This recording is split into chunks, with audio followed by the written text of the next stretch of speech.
오늘은 우리가 조지훈의 눈 오는 날에라는 작품을 공부를 해보려고 하는데요. 조지훈 시인의 시는 사실 출제가 많이 되는 편이죠.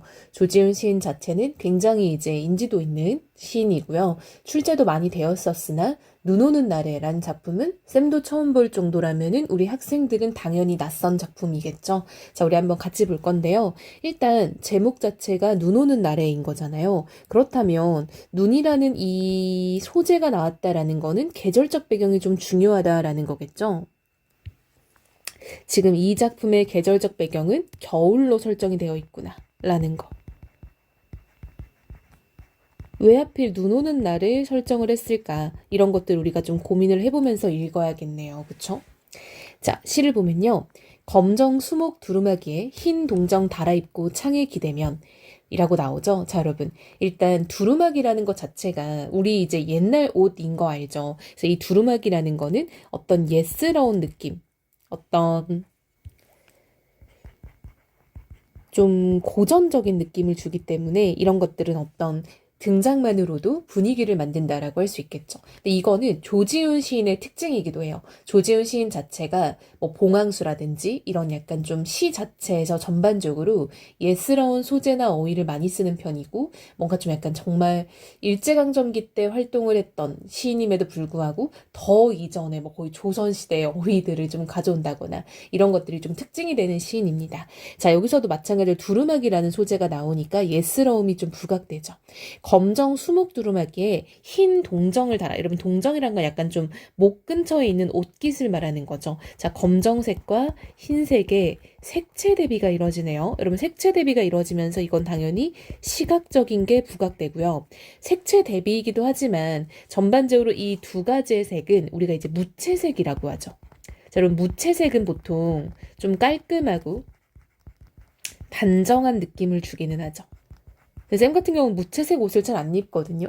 그렇게 약간 좀 거무튀튀하거나 이렇게 하얗거나 뭐 너무 회색이거나 이런 걸 별로 좋아하지 않는 편이고 색깔이 있는 걸 좀 좋아하는 편인데 보통 이제 무채색을 좀 이제 추구하는 사람들은 단정하고 조금은 약간 좀 조용한 느낌들을 좀 주기는 하죠. 자, 창에 기대면 박넌출 상기 남은 기울은 울타리 위로 장독대 위로 새하얀 눈이 나려 쌓인다. 자, 여러분 보면요. 박넌출 상기 남은 이 부분이 아마 우리 친구들 아예 해석이 안 될 거예요. 박은 여러분 우리 흥부 놀부가 타던 박 알죠? 바가지 할 때 그 박이에요. 호박도 이제 박과의 어떤 그런 식물이겠죠? 자, 넝출은요. 넝쿨이에요. 넝쿨 원래. 넝쿨. 그러니까 우리 약간 줄기 같은 느낌 생각하면 되겠죠? 우리 박이나 이런 나팔꽃 같은 게 넝쿨 있잖아요. 그쵸? 박 넝출이 상기는 여러분 여태 이런 느낌이에요. 여태 남은 기울은 울타리 위로 이런 말입니다. 자, 여러분 지금요. 겨울이죠.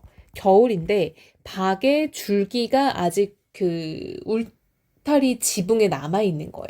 우리 친구도 알지 모르겠는데 옛날에 이렇게 뭐 집이 있으면 이렇게 초가집처럼 생기면은 보통 이 지붕 위에서 이렇게 박을 키웠던 거 아시나요? 그리고 이제 이렇게 울타리가 있겠죠? 그럼 여기도 이제 이런 줄기들이 감겨 있었던 이런 느낌인 겁니다. 그래서 겨울이 되었음에도 불구하고 아직 박의 줄기는 남아있는, 그쵸? 박은 다 타먹고 줄기만 남아있을 수 있겠죠. 근데 기울은 울타리 위로, 장독대 위로라고 나오니까 이 느낌 자체가 약간 긍정적 느낌을 좀 주기보다는 뭔가 쇠락한 느낌을 주기도 하는 거죠.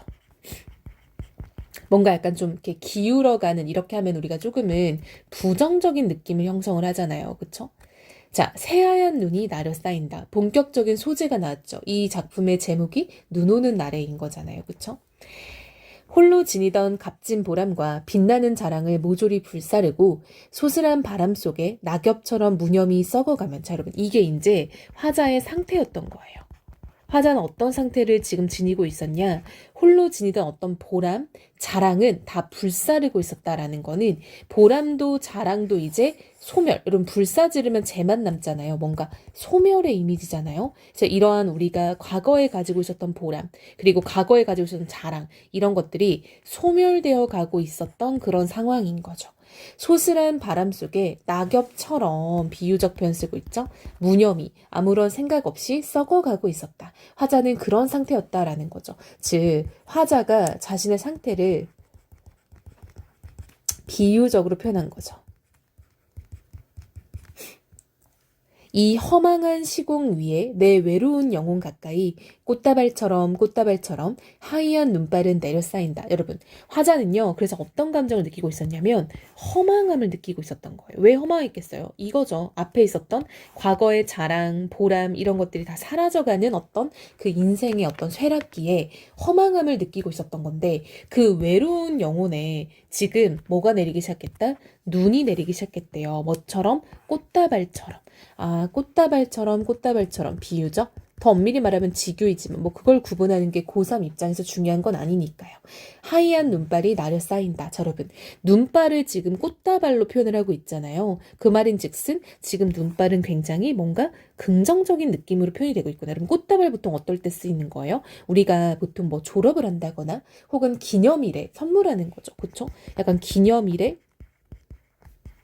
선물하는 그런 용도고요. 우리 옛날에 여러분 병원에 갈 때 이렇게 위로의 명목으로 또 꽃다발 사가고 뭐 이래가지고 한동안은 이제 병원에서 꽃은 환자에게 좋지 않다 뭐 이런 식으로 좀 약간 이제 캠페인처럼 했던 것도 있어요. 그래서 보통은 어떤 기념일에 선물을 하거나 위로를 하거나 이런 느낌이 꽃다발인데 이 사람은 지금 자기 인생의 허망함, 외로움을 느끼고 있던 시기에 이 눈발이 자신에게 위로가 되고 있음을 깨닫고 있다는 거죠. 자, 여러분 보면요. 비유적 표현이 여러모로 쓰이고 있는데요. 지금 이 위에 낙엽은 화자를 비유하는 데 쓰였고 이 부분은 이제 그 눈이라는 대상을 비유하는 데 쓰였다라는 거의 어떤 차이점은 좀 구분을 해봐야겠죠. 자, 여러분 그러면서 하얀 눈발이 나려 쌓인다라는 말이 지금 약간 비슷한 맥락으로 지금 반복되고 있는 거 보이죠.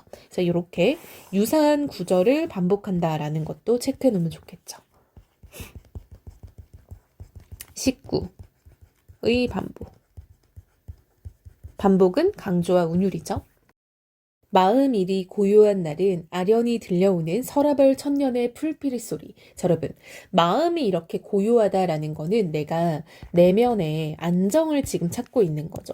왜냐면 눈을 통해서 이 사람은 위로를 받고 심리적인 위안을 받게 되면서 내면에 안정을 지금 찾게 된 거예요. 근데 그런 날에는 아련히 들려오는 서라벌, 여러분 서라벌이 경주잖아요. 경주 천년의 풀피리 소리. 여러분 이 천년도시 경주 이런 말 들어봤나요? 이게 이제 그 경주가 신라의 수도였잖아요. 근데 이 신라의 수도였을 때 1000년 동안 이제 신라의 수도 역할을 했단 말이죠. 그러다 보니까 서라벌 천년이라고 하면 약간 신라를 떠올리는 거고, 그럼 여기서 이 사람은 왜 신라를 떠올릴까? 좀 약간 아주 옛날에 우리 왕조를 떠올리는 거죠. 그럼 왜?